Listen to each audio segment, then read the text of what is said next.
Goeiemôre aan al die padkosluisteraars vanoggend. Ek wil 'n bietjie met julle vertel oor ons elektroniese wêreld waar ons nou deesdae lewe. En selfs die karre is nie meer die ou harde bakwerke, kan nie doters van vroeër wat ons ken nie. Vir my as vrou is dit natuurlik baie lekker om my elektroniese petrolmetertjie dop te hou wat vir jou vertel hoeveel kilometers jy oor het tot jou motor se tank leeg is. Onlangs het ek vir my voertuig brandstof ingegooi, maar hierdie elektroniese metertjie het nie sy kalkulators verander na die nuwe brandstofinname is nie. Al het ek geweet die brandstof is ingegooi en die naald het geskuif tot die halfpadmerk op die tank, het hierdie metertjie nog steeds die oranje liggie laat brand, wat 'n aanduiding is dat die tank leeg was en dat daar bitter min kilometers oor is voordat die voertuig sal gaan staan sonder brandstof.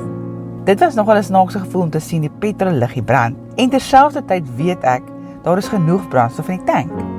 Is dit nie partymal hoe die wêreld soms vir ons die oranje liggie ook wys nie? En dan sê dit vir ons, jou tyd is op.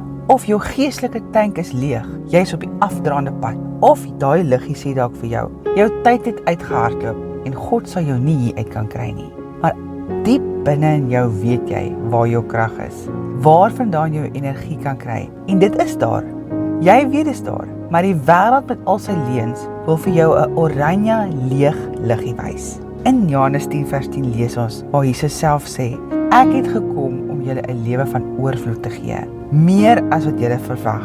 Daardie vals oranje liggie is net 'n leuen, want jou volheid lê in Jesus, wat vir jou gesterf het, om 'n lewe van oorvloed te wees. Weet waar jou volheid lê en van wie dit afkom. Jesus, baie dankie dat U ons tanks volhou, en al wys die wêreld partymal vir ons 'n oranje leë liggie, weet ons krag lê in U. En dankie vir die skrif wat U vir ons gesê het, dat U gesê het, U kom vir ons 'n lewe van oorvloed gee, 'n lewe met 'n verwagting, meer as wat ons ooit sou verwag het. Ons eer U en ons is lief vir U daarvoor.